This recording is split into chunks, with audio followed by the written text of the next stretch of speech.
Yes.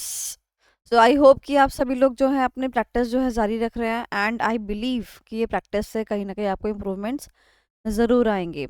तो हमारे कुछ बहुत ही कम क्वेश्चंस रिमेनिंग है। Let us no just go through with those questions as well. Okay, and उसके बाद जो है बारी आएगी, आप लोग अगर अपना कोई होमवर्क वगैरह चेक करवाना चाहेंगे तो मैं वो होमवर्क भी चेक कर दूंगी। लाइव क्लास में आके यही फ़ायदा मिलता है एटलीस्ट, राइट। चलिए, सो 15th क्वेश्चन हमें करना है। मैंने कल इससे नीचे के सारे क्वेश्चंस करा दिए थे, मैंने इससे पहले हम सारे क्वेश्चंस कर चुके हैं, चाहे माइकल पोर्टर की जेनेरिक स्ट्रेटजी हो, चाहे नो कोर कॉम्पिटेंसी हो, हम सब कुछ कर चुके हैं। Now there is this particular topic जिस पर हमने क्वेश्चंस नहीं करे थे, एंड ये आप देख सकते हो कि एक पर्टिकुलर टॉपिक के ऊपर इतने सारी बार जो है ना, मतलब क्वेश्चंस आ रखे हैं। ये श्रीडी मैट न्यू का क्वेश्चन है, ये MTP मॉडल 25 का क्वेश्चन है, ये अगेन बेसिकली MTP का क्वेश्चन है, मॉडल का क्वेश्चन है, and this was the question जो कि एग्जाम में आया था। अब इस क्वेश्चन को लेके मैं एक बात बोलना चाहती हूँ। ये क्वेश्चन एक ऐसा क्वेश्चन था दैट बहुत इजी क्वेश्चन था, बट स्टिल बहुत लोग जो है ना इस क्वेश्चन को पकड़ नहीं पाते हैं। तो यू नीड टू अंडरस्टैंड जो आप इस क्वेश्चन को ना क्या कर सके, इस क्वेश्चन को आप पकड़ सके, तो इस क्वेश्चन के पकड़ने में ही है। अदरवाइज तो बाकी ये क्वेश्चन क्या है, आसान है। ओके, चलो फिर स्टार्ट करते हैं। आ जाइए सारे के सारे बच्चे। सो इसमें से हम ये वाला क्वेश्चन करेंगे, ये वाला, ये वाला, ये वाला।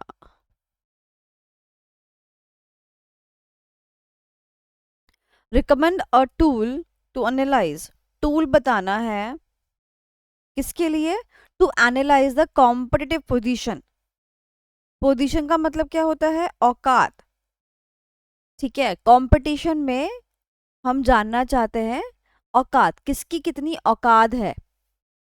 हम क्या जानना चाहते हैं? औकात जानना चाहते हैं of our various rival companies. Rival companies कौन सी होती है? हमने तो माइकल पोर्टर का 5 फोर्सेस मॉडल भी पढ़ लिया था।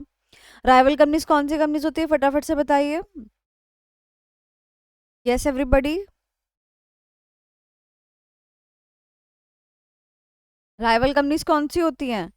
जो सिमिलर प्रोडक्ट ऑफर करती हैं या सिमिलर सर्विस ऑफर करती हैं जो हम कर रहे हैं, राइट। तो उसने बोला कि हमें जानना है कि हमारे जैसे जितने भी लोग सर्विस या प्रोडक्ट देते हैं, उसकी उनमें से सबकी औकात क्या है, कौन किस किस पोजीशन पर रहता है। अब इस क्वेश्चन के अंदर जो है दो टॉपिक लग सकते हैं। तो ये क्वेश्चन, ये इसी की ब्यूटी यही है। तो एक टॉपिक है जो बच्चों को लगता है कि लग जाएगा, दैट इज कॉम्पिटिटिव लैंडस्केप,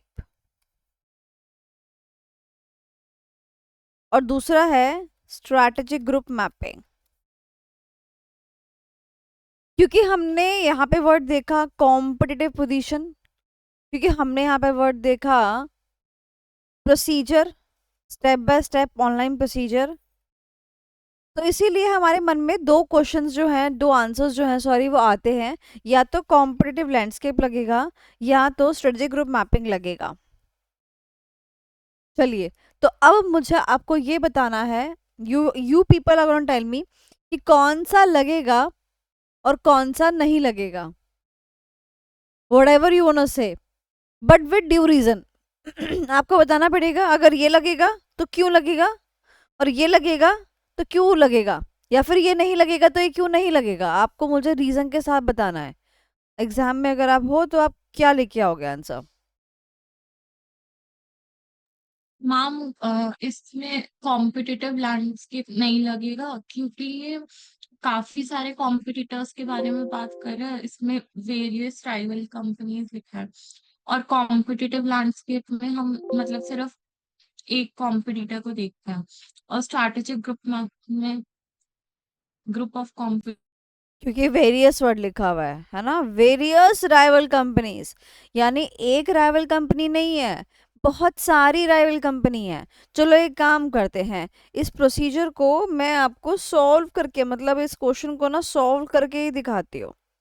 तो जो हमारा ये क्वेश्चन है, जिसमें कि हमारे को ये तकलीफ हो रही है कि भैया पता नहीं कौन सा लगेगा, तो मैं कहती हूँ आप मानो ही मत ना कि कौन सा लगेगा। आ जाओ, हम जो है लगा के देखते हैं। देखो क्या लिखा है यहाँ पे, steps to understand the competitive landscape. यहाँ पे क्या लिखा है, कॉम्पिटिटर को आइडेंटिफाई करो, उसको अंडरस्टैंड करो, उसकी स्ट्रेंथ देखो, उसकी वीकनेस देखो, put all the information together. अब एज पर द क्वेश्चन, यहाँ पर हमारे पास कितनी कंपनीज हैं, वेरियस राइवल कंपनीज हैं। कितनी कितनी कंपनीज हैं? क्या मेरे पास कोई एक आधी कंपनी है जो मैं काउंट कर सकती हूँ अपने फिंगर पे? The answer is no.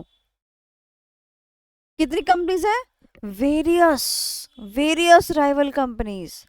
तो अगर मेरे पास वेरियस राइवल कंपनीज हैं तरुण, तो मुझे क्या करना पड़ेगा, हर एक राइवल कंपनी को यहाँ पर पुट करना पड़ेगा, और जो है उसके लिए ये स्टेप फॉलो करेंगे। राइवल कंपनी ए, मान लो एक कोई कंपनी है नंबर 1 पे, उसके लिए स्टेप फॉलो करूंगी, फिर उसके बाद उसको अंडरस्टैंड करूंगी, फिर उसको ये करूंगी, फिर उसके बाद कॉम्पिटिटर नंबर 2 के लिए भी ये स्टेप फॉलो करूंगी, फिर 3 के लिए भी ये स्टेप फॉलो करूंगी।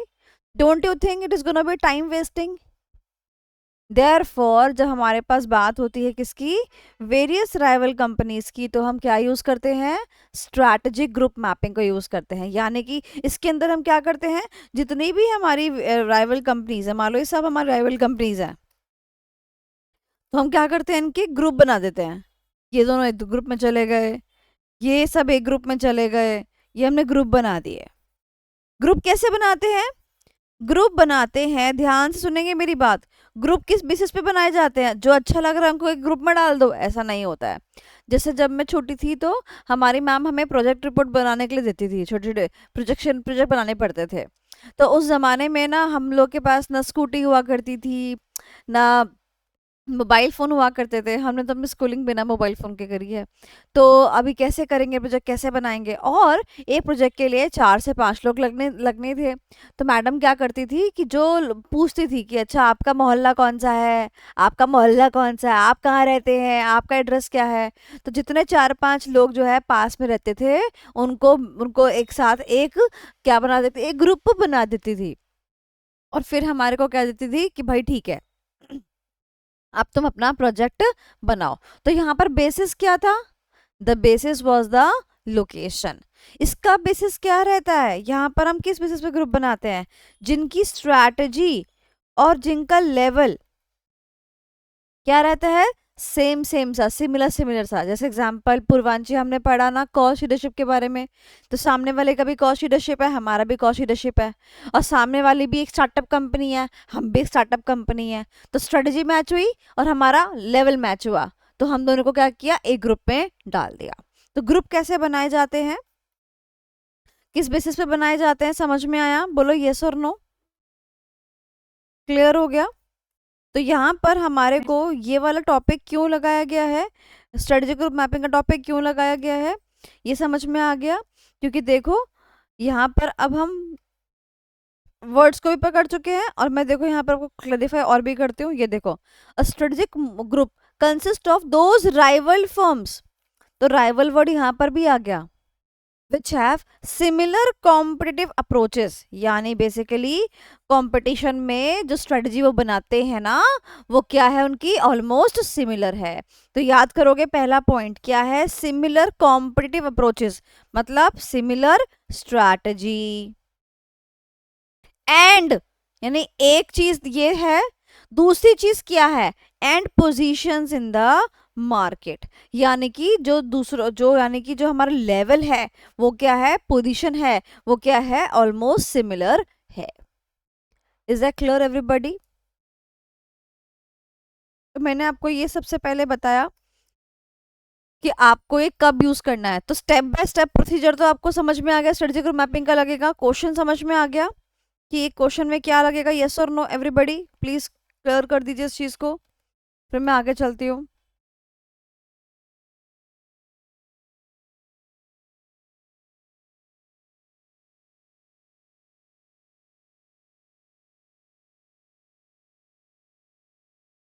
ओके, ये क्वेश्चन जो है आपके स्टडी मैट में जो है वो ऐड हुआ है, ठीक है, न्यू स्टडी मैट आप देख रहे हो, इसमें ओल्ड नहीं लिखा हुआ है, यानी this question has been added तो अभी now you have to solve this particular question.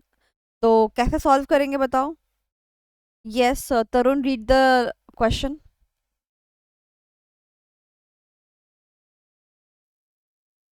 Name the tool that may be used by the Mr. Banerjee. Explain the procedure that may be used to implement the technique. Mr. Banerjee is the head of marketing department of a manufacturing company. This company is in direct competition with 13 companies at national hold level. Hold hold, कितनी company competition में है? 13 company. 13 तो फिर एक companies. काम करते हैं, ये वाला प्रोसीजर जो है लगाते हैं 13 टाइम्स। क्या कहते हो, 13 टाइम्स लगा दूं प्रोसीजर कॉम्पिटिटिव लैंडस्केप वाला? भाई मेरे को एनालाइज ही तो करना होगा पोजीशन। लगा दूं क्या? नहीं, नहीं। क्यों? क्योंकि अभी तुमको समझ में आ गया कि that is a time wasting element, क्योंकि मेरे पास में डायरेक्ट कंपटीशन में 13 कंपनीज हैं। ओके आगे। he wishes to study the market position of rival companies by grouping them into like positions. अब इसने यहाँ पर हमें पूरा पूरा हिंट दे दिया कि भाई क्या करना है, ग्रुप करना है इनटू अ लाइक पोजीशंस। तो ये तो अच्छी बात है, इसने हमें हिंट दे दिया। बट अगर इसे हिंट नहीं देता तो क्या होता? फिर भी हम इसमें आराम से स्ट्रेटजी ग्रुप मैपिंग लगा सकते थे। यानी कि देखो, आप कोई शब्द फिक्स नहीं कर सकते कि ये आया तो ये होगा, बट हाँ आपको ये समझ में आना चाहिए कि is there any like one or two competitor, या फिर दो लाइक अच्छे खासे कॉम्पिटिटर हैं। समझ रहे हो मेरी बात? सो वहीं पर हम क्या करेंगे, ग्रुप मैपिंग पर चलेंगे। अब एक बारी अपी अपी जो है नेक्स्ट क्वेश्चन में देखो कितनी कंपनी है। ये देखो 15 कंपनी है, देख रहे हो? Yes, ma'am. अब ये वाले क्वेश्चन में देखो, ये क्वेश्चन जो है ये क्वेश्चन भी आ सकता है। Beverage companies launching a new line of energy drinks जो कि टारगेट करे हेल्थ कॉन्शियस कंज्यूमर को। ठीक है भैया, यहाँ पे ऐसा लग रहा है कहीं माइकल पोर्टर की बात तो नहीं करने जा रहा। ठीक है। The strategic manager wants to study market position of rival company. Market position से मेरे को समझ में आता है कि अच्छा क्या यूज करना है। उसने बोला which tool can be use for this analysis and what is the procedure. अब यहाँ पर देखो उसने एक बार भी नहीं बताया कि जो हमारे कॉम्पिटिटर्स हैं वो कितने हैं। बताओ मेरे को कैसे आइडेंटिफाई करोगे भी इस वाले क्वेश्चन के अंदर, एक बार भी नहीं बताया।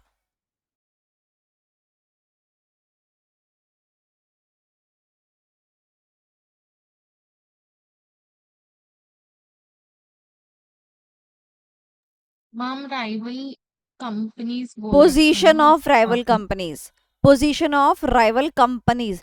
पोजीशन वर्ड आया एक तो, दूसरा कंपनीज वर्ड आया। Companies, companies. Now got it. I believe अब तुम क्रैक कर लोगे और इसके आने के चांसेस अब हैं। ठीक है, क्योंकि ये क्वेश्चन में देखो मई 24 में आया था। अब ये क्वेश्चन वापस से आने के चांसेस हैं कि भाई अब ये वापस से उठ के आ जाएगा। और मैं तुम्हें ये बता देती हूँ कि क्वेश्चन जो है ना, आपको या तो ये जो मैंने आपको दिए हैं ये वाले क्वेश्चंस में साथ साथ जो स्टडी मैट का न्यू क्वेश्चन मैंने आपको कराया है, या फिर ये न्यू कोई फॉर्म में भी आ सकता है। क्योंकि इस क्वेश्चन में ना ये पता लगाना कि टॉपिक कौन सा लगेगा that is a huge task.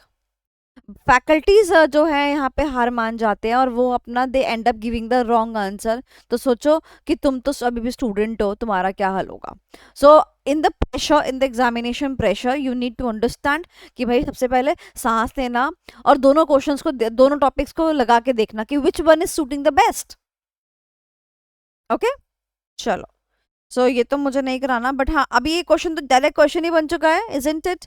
तो अभी कर लोगे इसको, तो we'll write the heading and everything जैसे जैसे मैंने आपको सिखाया है। तो ग्रुप मैपिंग को लेके मैं आपको ये बोलूँगी कि ग्रुप मैपिंग में यहाँ से आप शुरू कर सकते हैं। उसके बाद ये 4 स्टेप्स आप लिख सकते हैं। डायग्राम मैंने कॉपी में ड्रॉ किया है, दैट मीन्स आपको ड्रॉ करना है एज इट इज़। आपको ये 4 पॉइंट लिखने हैं। उसके बाद ये वाला जो टू वेरिएबल मैप है, टू वेरिएबल मैप का मतलब एक्स एक्सिस और वाई एक्सिस, ये भी आपको ड्रॉ करना है। इसमें आप कुछ भी अपने मतलब अपने अजम्पशन से कुछ भी बना सकते हो, बट आपको बना के जरूर आना है। ठीक है चलो। So now the next very question which we need to solve out today is question number 11.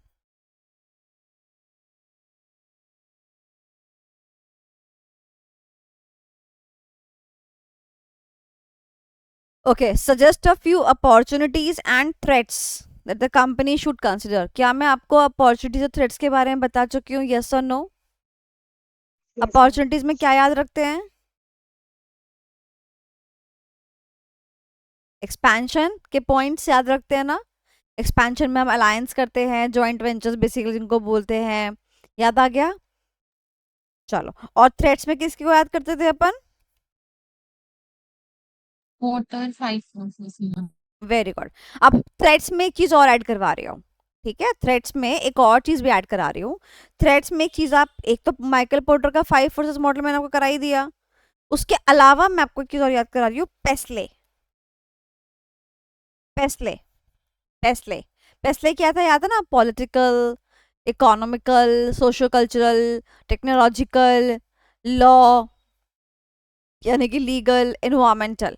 अच्छा एक बात बताओ, मोदी जी ने नोट बंद कर दिए, नोटबंदी कर दी, ये तो पेस्ले में से एक फैक्टर था? हाँ था। क्या ये मेरे लिए थ्रेट नहीं है मेरे बिजनेस के लिए? है ना? मेरे हाथ में थोड़ी ना था, मेरे हाथ में होता मैं मना कर देती उनको, भैया रहने दो अभी, मेरा बैच चल रहा है, एक महीने बाद कर लेना। पर मेरी कहाँ चलेंगे, क्योंकि एक्सटर्नल फीचर है ना। तो अभी 5 तो ये हो गए और 6 तुम्हारे पास ये पॉइंट हो गए। तो मुझे ऐसा लगता है कि थ्रेट्स के ऊपर स्पेसिफिकली भी क्वेश्चन आ सकता है। Got this? तो इसलिए मैंने आपको ये और लिखवा दिया है। ओके, सिमिलरली आपको बेटा जी मैं यहाँ पर जो ये आपकी अपॉर्चुनिटीज है इसके अंदर भी एडिशन लिखवाती हूँ। इसके अंदर हमने जो अभी तक पढ़ा दैट वाज एक्सपेंशन के, मैंने पॉइंट्स आपको लिखने को बोले, एक्सपेंशन। अब मैं आपको ये बोलूंगी कि यहाँ पर हमारे को ना थोड़े से पॉइंट्स और भी लिखने पड़ेंगे, जैसे कि हमने थ्रेड के अंदर लिखे हैं। तो अगर आप देखें, देर आर फ्यू क्वेश्चन जिसमें कि खाली अपॉर्चुनिटीज और थ्रेड्स पूछा गया है, स्ट्रेंथ ऑफ वीकनेस नहीं पूछा गया है। तो हमारे को फिर नंबर ऑफ पॉइंट्स भी बढ़ाने पड़ेंगे। जब हम स्ट्रेंथ, वीकनेस, अपॉर्चुनिटी, थ्रेट लिख रहे थे तो हमने 3-3 पॉइंट सबके लिख दिए, चलो। बट जब हम खाली अपॉर्चुनिटीज और थ्रेट लिखेंगे तो फिर हमारे को 6-6 पॉइंट लिखने पड़ेंगे। हम कैसे लिखेंगे कंटेंट? तो हमने थ्रेट वाले पार्ट का तो कंटेंट पढ़ लिया, अब बारी आती है अपॉर्चुनिटी वाले पॉइंट की, यानी कि कम से कम 6 पॉइंट तो लिख के आओगे। ये देखो यहाँ पर भी 1 2 3 4 5 6 पॉइंट दे रखा है, ठीक है? अब इसी वाले एक्सपेंशन वाले पार्ट को क्या करेंगे बेटा, सबसे पहले मैं आपको खोल के बताऊंगी। खोल के कैसे बताऊंगी? पहले हमने याद किया था ना, एक्सपेंशन में क्या होता है, हम रिलेटेड में भी जा सकते हैं और अनरिलेटेड में भी जा सकते हैं। You remember that? एक्सपेंशन जो है, एक्सपेंशन जो है वो रिलेटेड होता है, अनरिलेटेड होता है। रिलेटेड को क्या कहते हैं बताओ? कॉन्सेंट्रिक। Concentric, conglomerate. अब कॉन्सेंट्रिक के भी हिस्से थे, कॉन्सेंट्रिक में क्या था बताओ? फॉरवर्ड। फॉरवर्ड। याद आ गया? और इसके आगे भी कोई आगे भी कोई बाइफर्केशन था?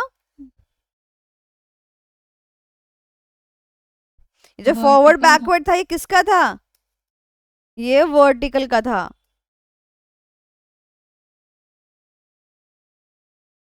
तो इसको ऐसे करा देती हूँ मैं।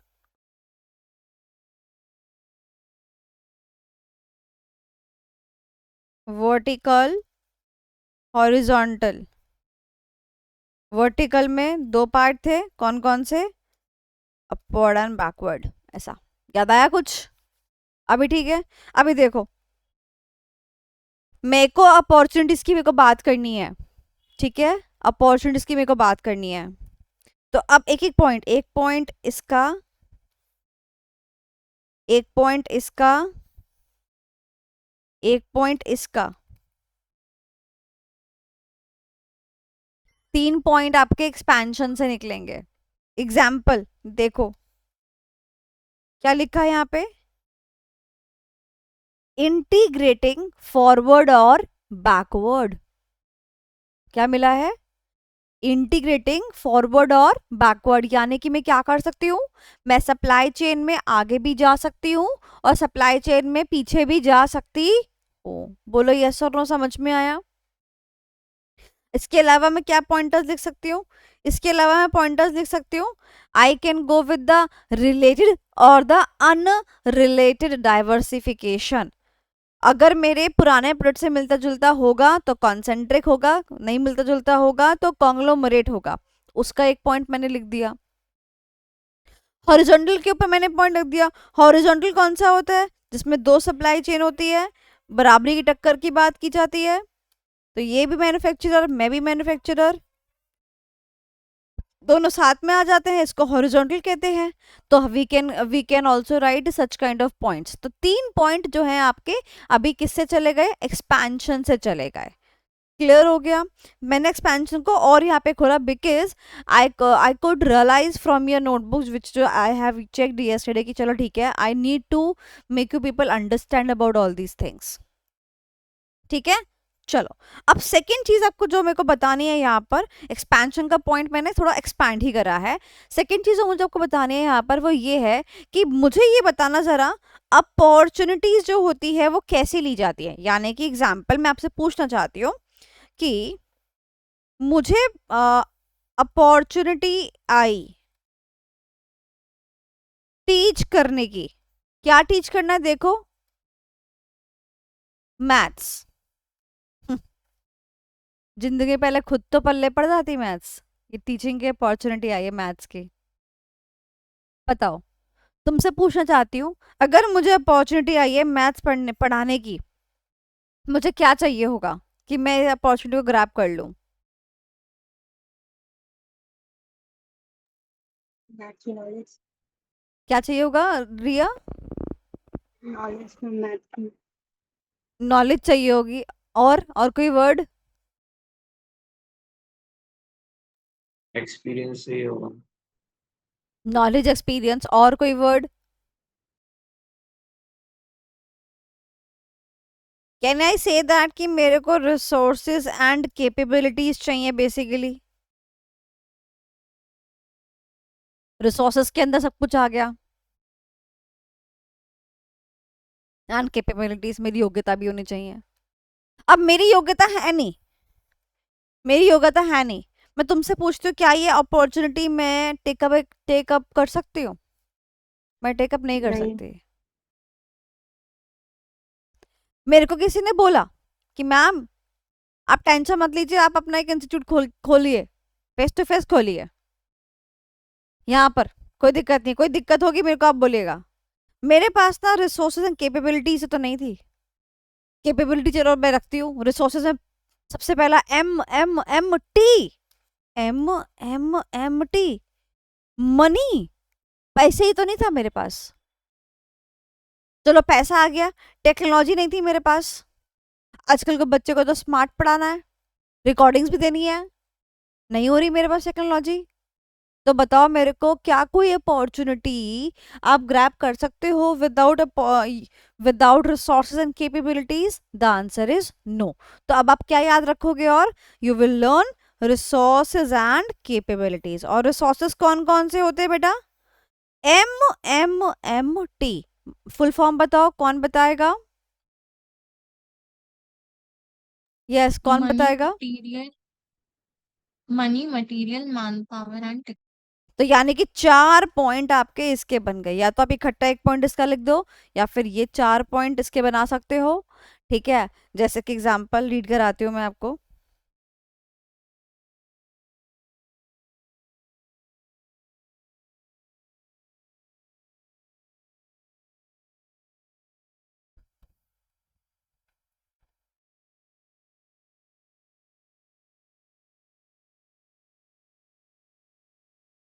मिल गए पॉइंटर्स? तो I believe we are done. And since these questions are application based questions, तो आप बाकी कुछ भी बना के लिख कर आ सकते हो। Yesterday only I was going with the scanned copy. This was a copy of one of the student, not this one, this one. तो मैं जो हूँ उसको चेक कर रही थी। ये तो अच्छा उसकी ऑडिट की है वाली। तो मैं जो हूँ बेसिकली उसकी चेक कर रही थी, एसएम की कॉपी सर्टिफाइड वाली। एंड लिटरली बोल रही हूँ कि उसको जब उसने मेरे को कॉपी चेक कराई, ठीक है, तो फिर तब जो है ना उसको ये लगा था कि मेरे इतने नंबर क्यों कट गए। और जब मेरा सेशन उसके साथ एंड हुआ ना, तब उसके बाद में ना उस मतलब उसको ये फील होना शुरू हो चुका था कि मेरे को नंबर ज्यादा मिल गए हैं as per what she has written. So majorly point यही रहता है कि अपन लोगों को समझ में नहीं आता है कि what how we have to write the answers and how we should read all the question papers. ठीक है, चलो। So now coming back to this, तो we are done with this question also. ये तो इजी हो गया अभी। चलो नेक्स्ट क्वेश्चन कौन सा करना है अपने को? 9 करना है। 9 अपन ने नहीं किया था तो इसलिए मेरे को 9 करवाना पड़ रहा है, पेंडिंग में चला गया होगा। राइट पूर्वांशी? Yes. यस, तो Purvanshi please read the question. Which of the strategies being considered by the company out of strategies as suggested by Michael Porter at business level? Hold. Also offline. Strategies as business level की strategy मैंने आपको explain कर दिया था, suggested by Michael porter. तो इसका मतलब क्या यहाँ पर बेस्ट कॉस्ट लगेगा, यस और नो? No, ma'am. क्यों बेस्ट कॉस्ट क्यों नहीं लगेगा? क्योंकि बेस्ट कॉस्ट माइकल पोर्टर ने दिया ही नहीं है। माइकल पोर्टर ने सिर्फ 3 दिया है। कौन कौन से? Cost, leadership, differentiation and focus. तो इसका मतलब यही 3 में अपन को घूमना है। बेस्ट कॉस्ट क्यों नहीं लगेगा तरुण? क्योंकि बेस्ट कॉस्ट माइकल पोर्टर ने नहीं दिया है। क्या हुआ ना, क्या हुआ समझो, माइकल पोर्टर ये 3 स्ट्रेटजी बना के चला गया। उसके बाद एक कोई दिग्गज भाई साहब आए, कहते हैं हमें भी अपना कंट्रीब्यूशन देना, हमें भी अपना कंट्रीब्यूशन देना है। थोड़ा यहाँ से उठाया, कहते हैं प्रोडक्ट को उठाता हूँ डिफरेंशिएशन से ठीक है, प्राइस को उठाता हूँ थोड़ा सा कॉस्ट लीडरशिप से, बना के नया टॉपिक देता हूँ ना एक अपना। तो जो है ये किसने नहीं दिया? माइकल पोर्टर ने नहीं दिया। तो अगर यहाँ पे लिखा है out of the strategy suggested by Michael porter, so definitely ये बेस्ट कॉस्ट तो नहीं है। ओके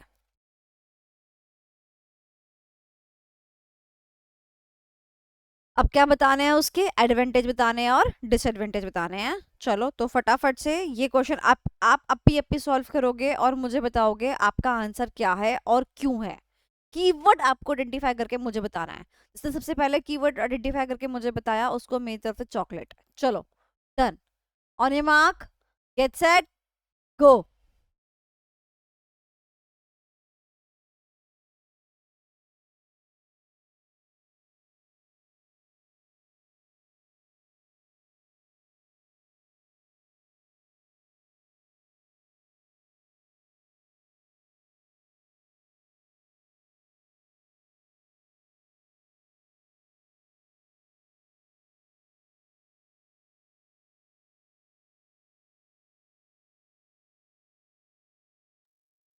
Ma'am, narrow market है Ma'am, तो focus क्या हुआ difference. बताओ था? कीवर्ड्स बताओ, मेरे को नहीं पता।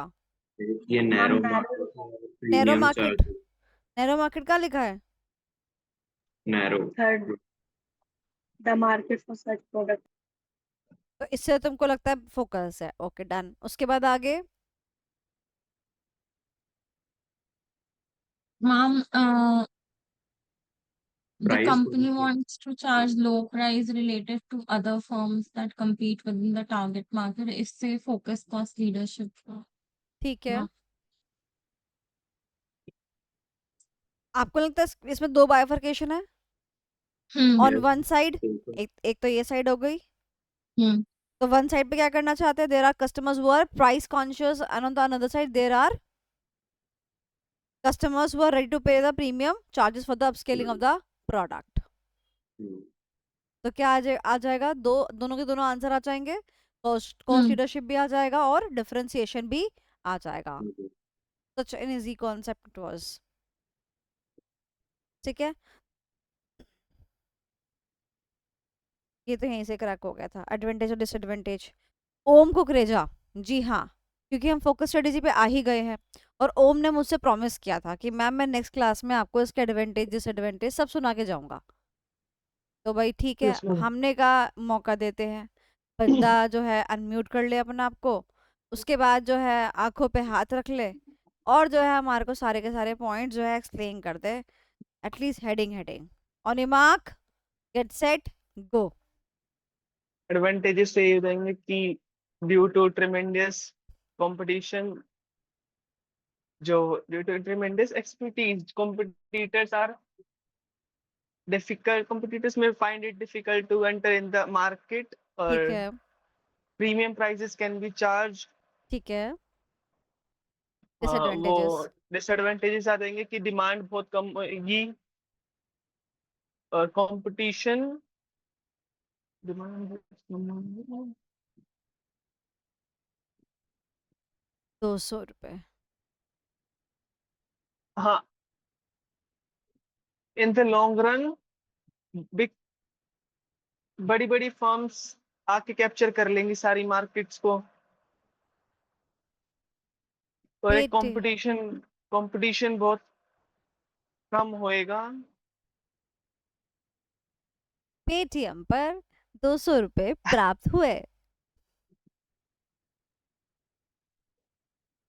तरुण कौन सा पॉइंट छोड़ दिया इसने?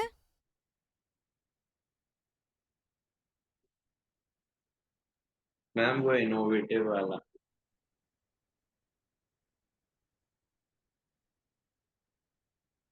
देख यहाँ से कर ले, अपनी कॉपी में ना इजीली यहाँ से लिख दे, ठीक है? ठीक है ओम। हाँ, अब 200 रुपए कब दे रहा है मेरे को? क्या कह रहा है? अभी ले लो मैडम। अरे ईगो पे ले अपने, तू ईगो पे क्यों नहीं ले रहा है? अभी अभी मैं अभी लेने को तैयार हूँ। है ही नहीं मैम, कहाँ से बोलूं? तो हाई याद करके क्यों नहीं आया है फिर?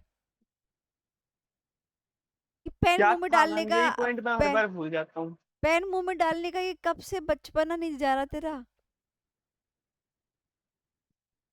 मैम यही पॉइंट मैं पिछली बार भी भूल गया था, फिर हाँ मैं गलत बोल दिया मैं। हाँ हाँ।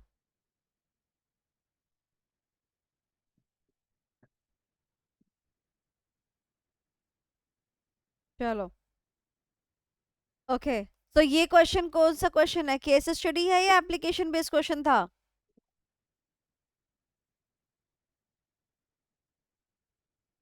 केस स्टडी था। ठीक है, हेडिंग क्या आएगी इस क्वेश्चन की? फोकस Very good, फोकस हाँ ओम नहीं तुम नहीं नहीं, सारे माइकल करे कराए पे पानी फेर दो। लो लो सुन, ये पानी, ये रहा पानी। ये तुम सारे करे कराए पे पानी फेर ही दो ना, मतलब नहीं माइकल पोर्टर जेनरिक स्ट्रेटजी। बतलाओ यार।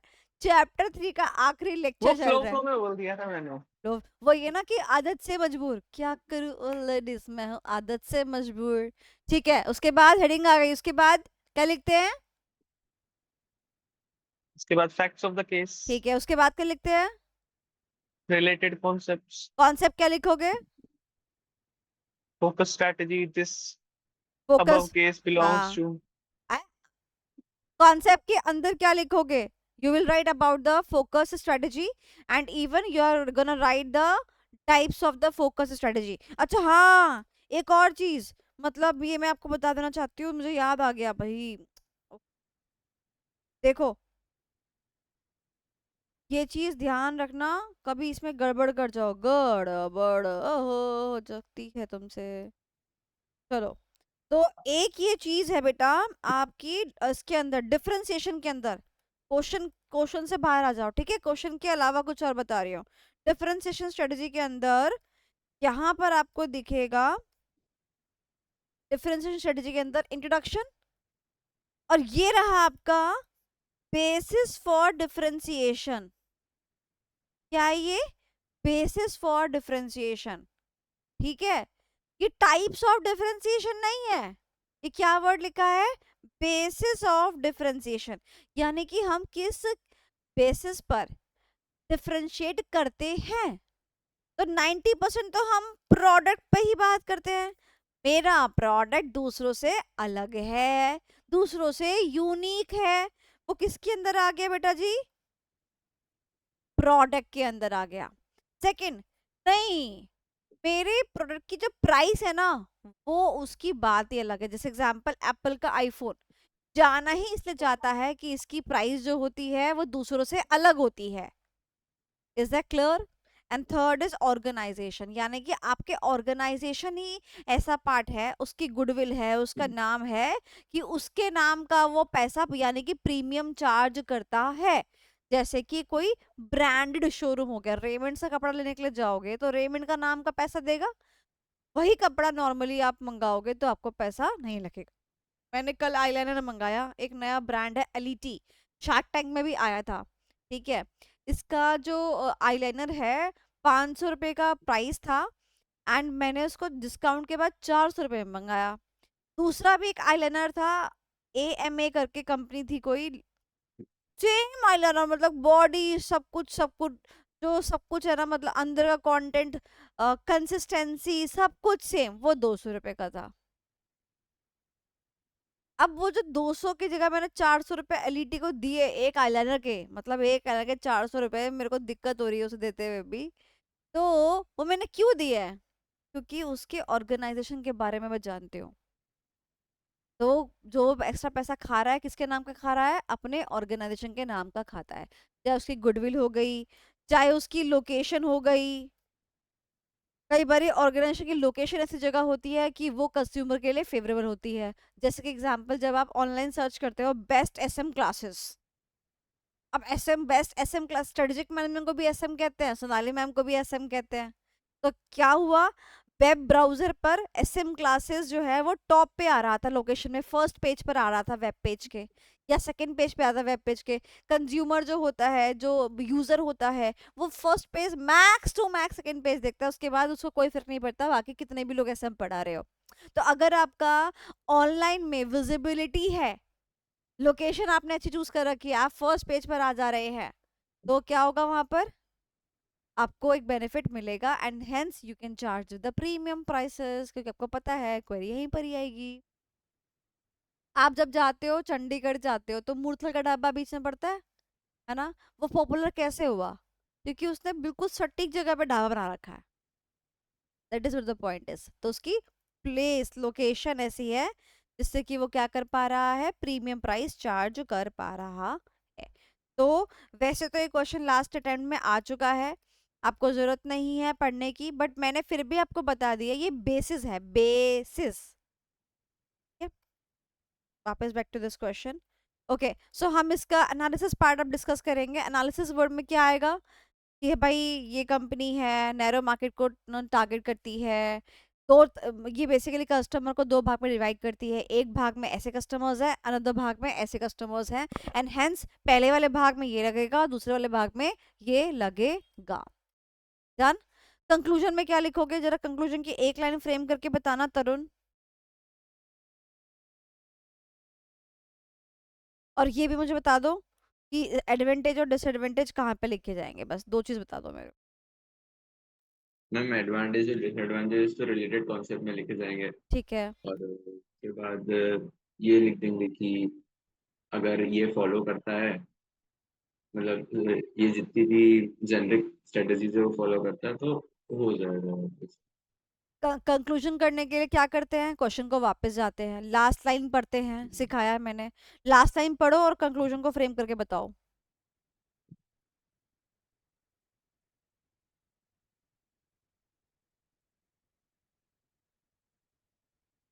ये लिख देंगे कि है ना, focus strategy is being considered by will be considered by the company to Out of the strategies as suggested by Michael Porter, focus strategy is being used by the company at the business level। बात समझ में आ गई? So we need to write according to the question की line। If you are modifying it, मेरे से complain मत करना कि मेरे को मार्क्स नहीं मिले। चलो, नाउ क्वेश्चन नंबर 8। ये क्वेश्चन अब वापस से इम्पोर्टेंट हो जाता है फॉर द अपकमिंग अटेम्प्ट्स। बीच में ये अनइम्पोर्टेंट हो गया था क्योंकि काफ़ी बार ये आ चुका था, आप खुद भी देख सकते हैं। तो अब ये क्वेश्चन जो है वापस से इम्पोर्टेंट की लीग में जुड़ गया है। क्वेश्चन बहुत ही आसान है, तुरंत क्वेश्चन को रीड करना बेटा।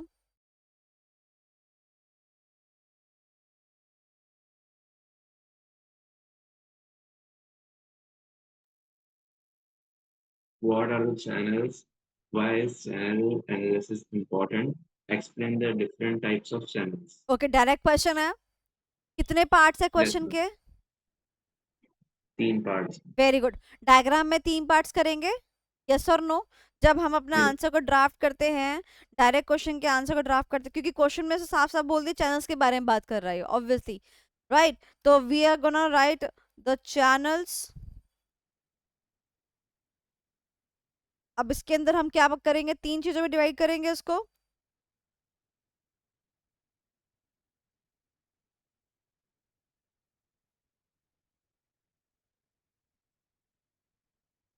पहला क्या होगा? पहला पार्ट क्या है? व्हाट आर चैनल्स, यानी कि हमें क्या लिखना पड़ेगा? मीनिंग। सेकंड पार्ट क्या है? Why channel analysis is important, importance.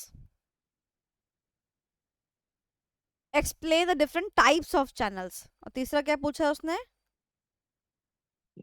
Types. Meaning, importance, types. हाँ, अब ध्यान से सुनना, एग्जाम के लिए बता रही हूँ, एक लेवल ऊपर लेके जा रही हूँ। ध्यान से सुनना, एग्जाम के लिए बता रही हूँ, एक लेवल ऊपर लेके जा रही हूँ। ये क्वेश्चन एग्जाम का क्वेश्चन है। ऐसे मान लीजिए कि आप एग्जामिनेशन हॉल में बैठे हुए हैं, ठीक है, और ये क्वेश्चन आपके सामने आ गया है, और यहाँ पर लिखा है बेटा जी 1 + 1 + 3 कितना हो गया? 5। तो एक question on an average 5 marks का आता है, राइट? अब इस यहाँ पर ये लिखा हुआ है, मार्क्स वाले कॉलम में इस क्वेश्चन के प्रति ये लिखा हुआ है 1 + 1 + 3। क्या आपको इससे कोई लेना देना है? बताइए, लेना देना है? The answer is yes. यहाँ तक का पार्ट 1 नंबर का है, यहाँ ये पार्ट 1 नंबर का है, और बाकी पार्ट कितने नंबर का है? 3 नंबर का, यानी कि ये 1 मार्क्स का हुआ, ये 1 मार्क्स का हुआ, और ये 3 मार्क्स का हुआ।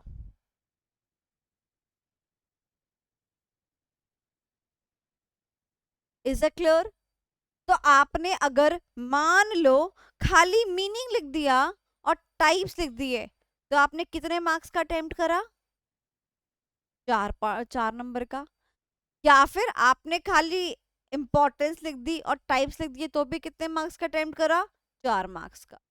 तो यहाँ पर बच्चा जो है आजकल जो गलती कर रहा है, वो यही गलती कर रहा है कि हम जो है मार्क्स के बाइफरकेशन को नहीं देखते हैं। जरा आप मेरे को बताना, ये मैंने एमवी क्वेश्चन निकाल लिया है, एमवी, बिकॉज अब तो आप प्रो बन चुके हो, ठीक है? ये क्वेश्चन आप लोग पढ़ो, मैं यहाँ पर आपको मार्क्स की बाइफरकेशन बताती हूँ। Look at the levels in single business. Part one major.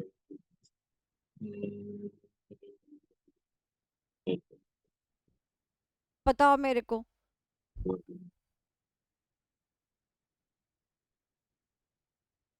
1 + 3, तो 1 मार्क्स में क्या आएगा? ये outline the main levels of management, फिर इसको explain करना है types of तो network 1 नंबर में कितना लिखना है? 1 नंबर में मेरे को मैनेजमेंट के लेवल बताने हैं, है ना? और आउटलाइन का मतलब क्या होता है? यानी कि आप डायग्राम के प्रति बताएंगे तो अच्छा रहेगा, डायग्राम भी ड्रॉ कर दीजिए।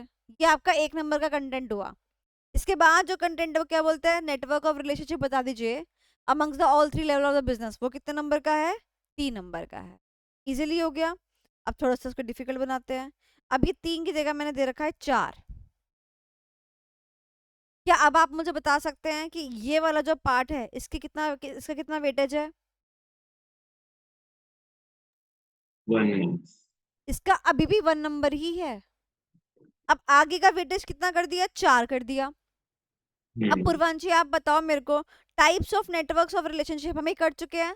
कितनी तरीके की रिलेशनशिप होती है बताओ? 3 3 तरीके की होती है। रिलेशनशिप 3 तरीके की है, पर वेटेज कितनी दे रखी है?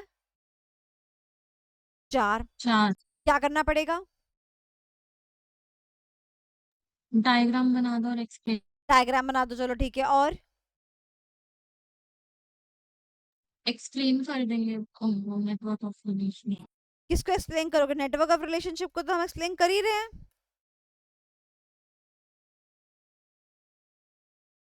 नेटवर्क ऑफ रिलेशनशिप को तो हम एक्सप्लेन कर ही रहे हैं, जो ये हमने यहाँ पे दे रखा है। Network of relationship between 3 levels, there are 3 major types of relationship between manager and उसके बाद डायग्राम, यानी कि ये लिखने का आपको 1 नंबर मिल जाएगा यहाँ पर। सो आपको अपने वेटेज के अकॉर्डिंग क्या करना है, क्वेश्चंस की ड्राफ्टिंग करनी है। किसके अकॉर्डिंग, वेटेज के अकॉर्डिंग।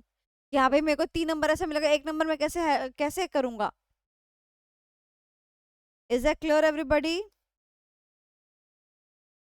यस। ओके, एक क्वेश्चन और लेते हैं जरा, मैं आपसे पूछना चाहती हूँ। Okay, read the question, read the question. ये रहा।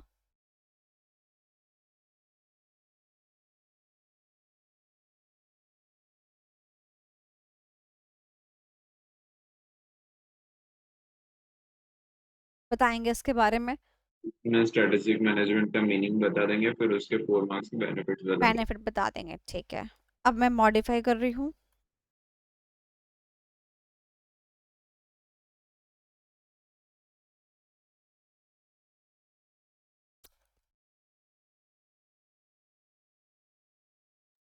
मीनिंग को थोड़ा सा बड़ा कर देंगे। मीनिंग बड़ा हो नहीं सकता क्योंकि वो तो सेम ही कांस्टेंट रहेगा। तो मीनिंग को 2 मार्क्स में लिख देंगे। कैसे लिखोगे, वो तो 1 नंबर के लिए लिखा है ना बस खाली। तो यहाँ पर अगर मान लो अब आपको वेटेज के अकॉर्डिंग लिखना है, तो हमें यहाँ पर स्ट्रेटेजिक मैनेजमेंट के ऑब्जेक्टिव्स को इंसर्ट करना पड़ेगा, ना चाहते हुए भी। CA एंड CS जो निमोनिक है ना, इसका 2 ऑब्जेक्टिव्स है ना। तरुण याद आया बेटा? Yes ma'am. क्यों घुसाना पड़ेगा अपने को? क्योंकि वो वेटेज को 2 वेटेज की वजह से। देखो ये मीनिंग आ गया यहाँ पर, ये डायग्राम आ गया आपका, यहाँ पे आपको ये घुसाना पड़ेगा यहाँ पर, क्योंकि आपको अब 2 नंबर चाहिए। यहीं पर बस बच्चे गलती कर रहा है मेजरली, जो मैंने एनालाइज करा। Is it clear? चलो अब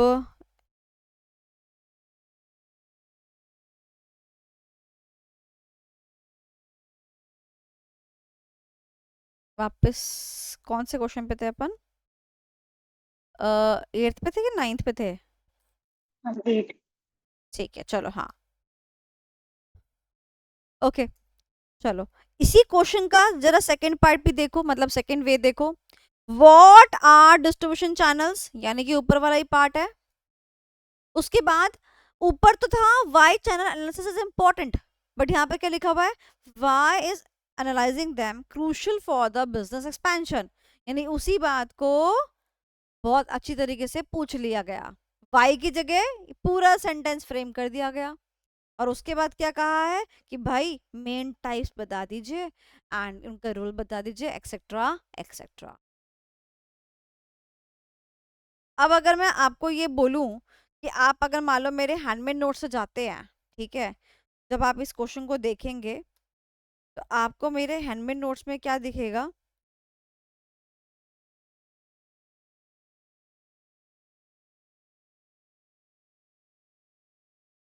देखो चैनल्स मिला। चैनल्स क्या होते हैं लिखा हुआ है, channels are the distribution system by which organisation distribute the product and the services, यानी कि बेसिकली मुझे यहाँ पर मीनिंग तो मिल गया। उसके बाद 3 टाइप भी मिल गए, sales, product and service channel. बताओ इसमें क्या मिसिंग है, क्या मिसिंग है बताओ। What is the part which is being missed over here, अगर मैं इस क्वेश्चन की बात करूँ तो? इम्पोर्टेंस। इम्पोर्टेंस जो है 1 नंबर का इम्पोर्टेंस वो कवर्ड, और इसीलिए जब आप क्वेश्चन को अटेम्प्ट करते हो आपको लगता है कि मैंने सब कुछ लिखा फिर भी मेरा नंबर नहीं आया, बिकॉज जहां पर बाइफिकेशन गिवन है, तो जहां पर जिसकी जितनी बाइफिकेशन गिवन होती है स्टेप बाय स्टेप मार्किंग में उतने नंबर मिलते हैं, चाहे आपने कितना ही अच्छा लिखा हो। तो मीनिंग में तो सेम मीनिंग लिखा हुआ है। ये क्या है बेटा, इम्पोर्टेंस। इम्पोर्टेंस को बेटा जी, यही इसको मैं यहाँ पे जो है पॉइंट में कर रही हूँ, चाहे तो स्टिकी नोट लगा के अपने हैंडमेड नोट में लिख लीजिए या जो भी है लिख लीजिए। तो चैनल एनालिसिस इंपॉर्टेंट क्यों है? क्योंकि हमारे को क्या करना है, स्केल अप करना है, यानी कि आगे जाके एक्सपैंड करना है। ऑब्वियस सी बात है, हम चैनल्स ऑफ डिस्ट्रीब्यूशन के थ्रू ही अपने प्रोडक्ट्स को आगे लेकर जाएंगे, यानी कि into the current geographic markets. यानी हम कहाँ जो अभी हम काम कर रहे हैं ज्योग्राफिकली, हम जिसको सामान दे रहे हैं, हम उससे आगे और स्केल अप करना चाहते हैं। तो पॉइंट नंबर 1 ये हो गया। पॉइंट नंबर 2, जब न्यू मार्केट में जाएंगे तो न्यू कस्टमर मिलेंगे। Point number 3, thus analysis of channel that suit one product and services is of utmost importance। यानी कि इसने बोला कि लास्ट बट नॉट लीस्ट भैया ये क्या है, इंपॉर्टेंस में आता है। तो there are 2 points to be remembered for the importance. इसको स्टिकी नोट बना के लिख लो। मैंने इस क्वेश्चन पे क्यों फोकस कराया, क्योंकि मुझे अब ये इम्पोर्टेंट लगता है। So just before solving the question ना, just see the weightage of every question, कि क्वेश्चन में किसी से कितना वेटेज दे के रखा है। If there is a bifurcation, bifurcation है ही नहीं, सीधा डायरेक्टली 5 नंबर की बात की गई, फिर तो कोई दिक्कत ही नहीं है। Okay, so with this we are done with all the questions of this particular chapter। मजा आ गया क्वेश्चन चैप्टर को करके। मुझे तो लगता है इससे ज़्यादा आपको इन डेप्थ नॉलेज कभी और नहीं मिलूंगी। बहुत सारी बातें आपकी क्लियर हो गई है। मुझे तो ऐसा लगता है कि आप बगल के बच्चों को भी आंसर बता दोगे कि भैया इसमें ये लगेगा और इसमें ये नहीं लगेगा। ठीक है, ओके। आज की क्लास का होमवर्क जो है आपको, एक तो वो वाला जो मैंने आपको क्वेश्चन कराया अभी लेटेस्ट वाला, ये आप कर लीजिएगा, भले ही डायरेक्ट क्वेश्चन है स्टिल आप कर लीजिएगा। ठीक है, और दूसरा मैंने एक क्वेश्चन और कराया था, ये वाला question number 11 opportunities and threats वाला, ये आप कर लीजिएगा इन योर होमवर्क कॉपी।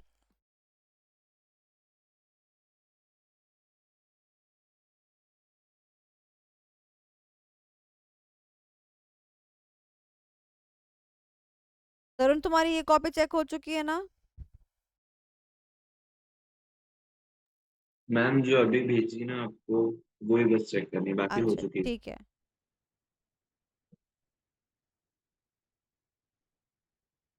0708 भेजी है।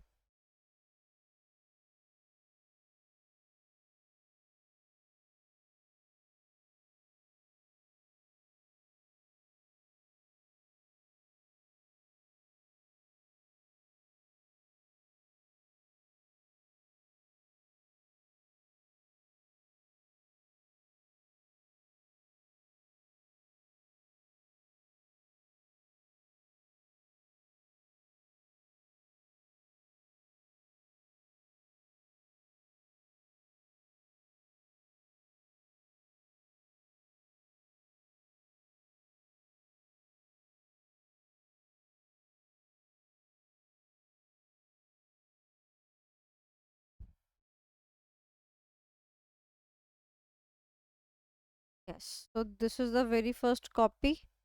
Purvanchi. Genesis.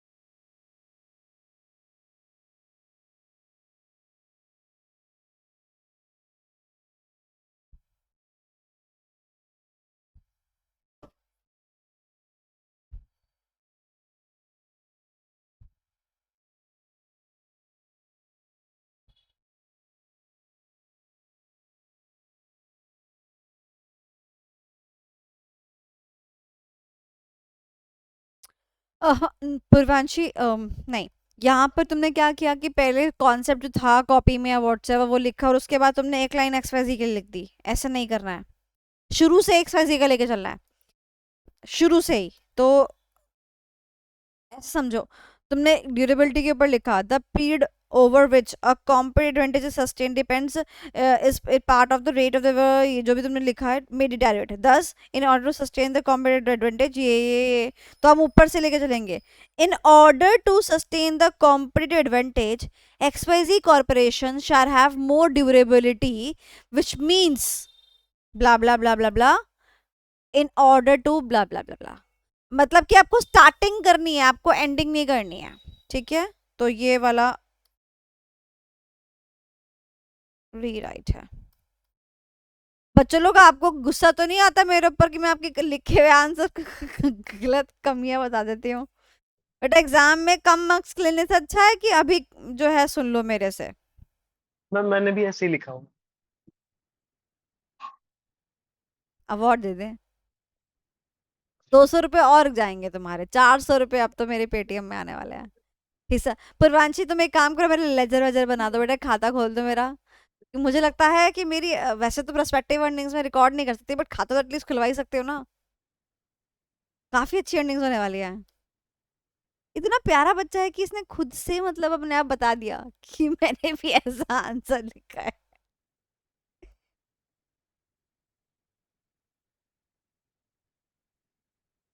Very good. अब यहाँ पर क्या होता है, डोमोलो वाला जो क्वेश्चन था ना जिसमें बेस्ट कॉस्ट लगना था, तो यहाँ पर बच्चा यहीं पर ही बेस्ट कॉस्ट प्रोवाइडर स्ट्रेटेजी लिखकर आता है, या फिर माइकल पोर्टर की जर्नी स्टडी लिख देता है। माइकल पोर्टर ने बेस्ट कॉस्ट दिया नहीं है, और बेस्ट कॉस्ट लिख सकते नहीं बिकॉज वो तो मेन आंसर है। This was I was looking for कि बच्चा क्या लिखता है। Very very good, business level strategies, बहुत बढ़िया।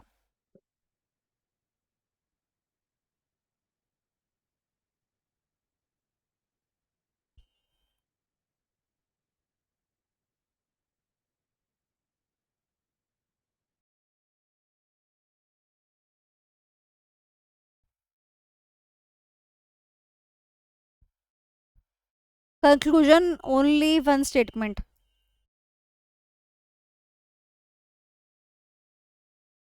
इतना बड़ा कंक्लूजन नहीं। चलो, रिया प्रजापति इज हियर। रिया, रिया, रिया। हाँ। वाओ, रिया ने भी ये लिखा है। तुम सारे बच्चे शाणे हो गए हो, ये मैंने तुम्हें शाना बना दिया है मतलब? समझ नहीं आ रहा मुझे।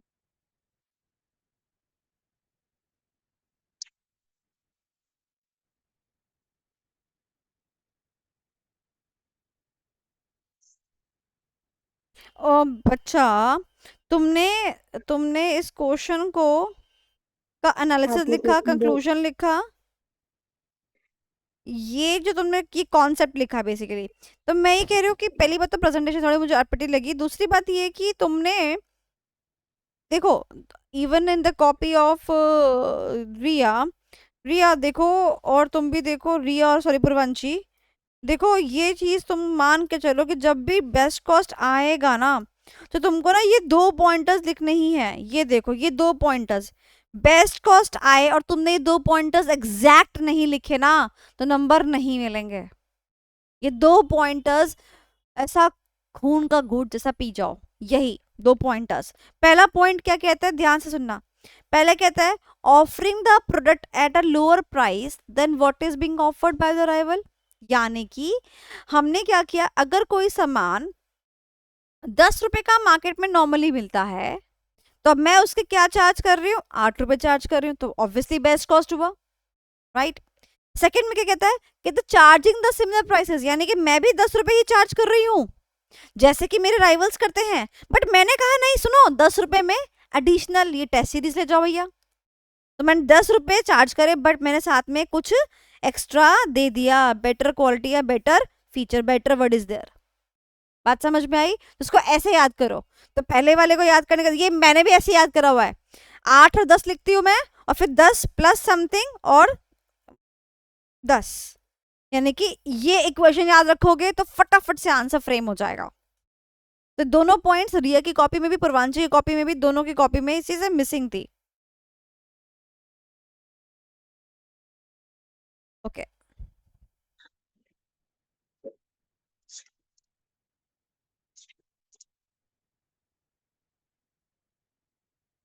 ये सही है ना? पर मोहन है इस क्वेश्चन के अंदर, या मोहन ही था? चलो ठीक है, जो मोहन था वो, ठीक है, राइट ठीक है, कंपनी। ये ठीक है। मुझे तो पहले ही पता था girls at the last girls लिख के देंगी, बॉयज को तो इतना कुछ रहता नहीं है लिख के देने का।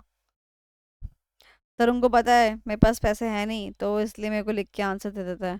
कई लोग अमीर अमीर बैठे हैं यहाँ पर, कह रहे हैं कोई बात नहीं, हम तो भैया 200 रुपये में और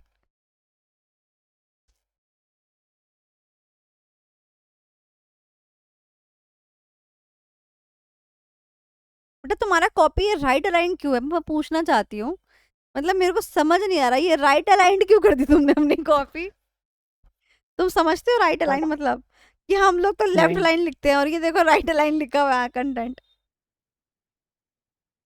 मैं तो ऐसे ही लिखता हूँ हमेशा से।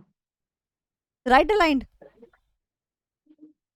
बताइए क्या बताएं।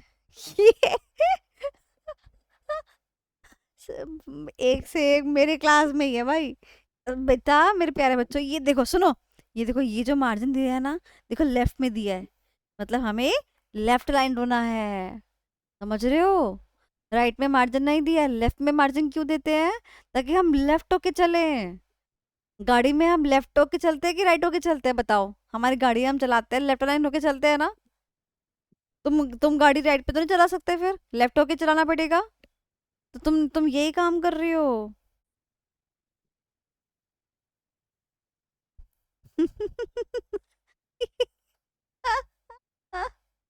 ओम बेटा ये क्या है, कोई टकरा जाएगा तो कैसे करोगे, ये क्या चल रहा है ये, सब कुछ क्या होना मैं तो चाहिए। बचपन से यही लिख रहा हूँ। अब बचपन से तो सीए नहीं है ना, फिर बनेगा भी नहीं ना। सीए बनना है ना, बचपन से सीए नहीं है, बनना है ना, तो अपने आप में क्या करना पड़ेगा, रेक्टिफिकेशन तो करना पड़ेगा कि नहीं करना पड़ेगा बचपन से। अब तू बचपन में दूध पीता था तो 60 साल की उम्र में दूध ही पिएगा क्या, नहीं ना। चेंज करेगा ना अपने आप को। डोंट डोंट टेल मी मैं तो दूध ही पी लूंगा। वाह फैक्ट्स ऑफ द केस बेटा लहरा रहे हैं। इसका आंसर देख के ठंडी ठंडी पवन चले। डोमोलो is a premium cycle mister Vijay wants chapter number 3। Wow इसने दोनों पॉइंट लिखे हैं, बट इसको मार्क्स इतना नहीं मिलेंगे, देखो इसने दोनों पॉइंट लिखे हैं, बहुत बढ़िया। ये दोनों पॉइंट तुमने लिखे, 100 रुपये मैं तुम्हारे कम करती हूँ, 300 रुपये अभी बैलेंस में है, ठीक है। ये दोनों पॉइंट तुमने लिखे हैं इस वजह से। बेटा मैंने क्या बोला, हेडिंग के नीचे कंटेंट आता है, हेडिंग के नीचे नीचे नीचे कंटेंट आता है, बगल से नहीं आता है, ठीक है।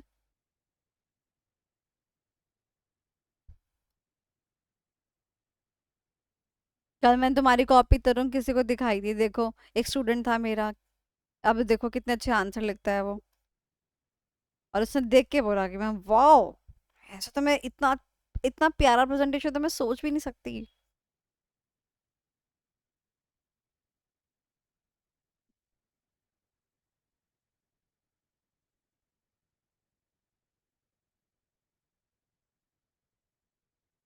डिसएडवांटेज में एक डिसएडवांटेज खा गए तुमने भी वही काम करा जो हमने करा। 100 रुपए तरुण के खाते में, वो डालने नहीं है चढ़ाने हैं। पूर्वांशी चढ़ा दो बेटा 100 रुपए तरुण के खाते में। अब पहले के भी बकाया है ना 50 रुपए। हाँ बैलेंस ब्रॉट फॉरवर्ड। मैम 200 आपको देने थे। मुझे तो याद ही नहीं आ रहा।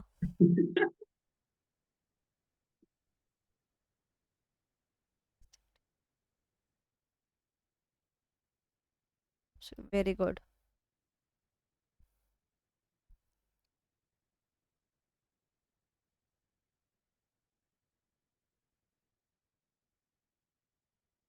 चलो ग्रेट, गुड आंसर्स।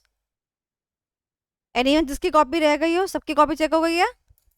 चलो so now we are done with chapter number 3 and अब हम चैप्टर नंबर 4 की शुरुआत करेंगे, बट इससे पहले मैं आपको ये चीज़ बोल देना चाहती हूँ दैट मैंने आपकी प्रैक्टिस कराई है, आपका दिमाग खोला है, राइट, बट ये तब तक चीज़ें इजीली नहीं हो सकती है आपसे जब तक आप राइट करके ना देखें।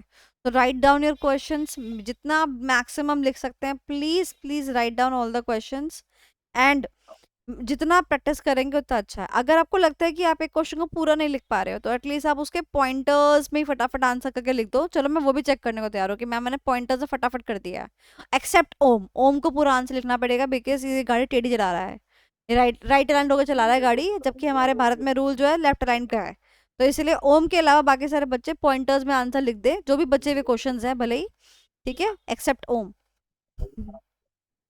हाँ, मेरी दुश्मनी है तुमसे, पिछले जन्म की।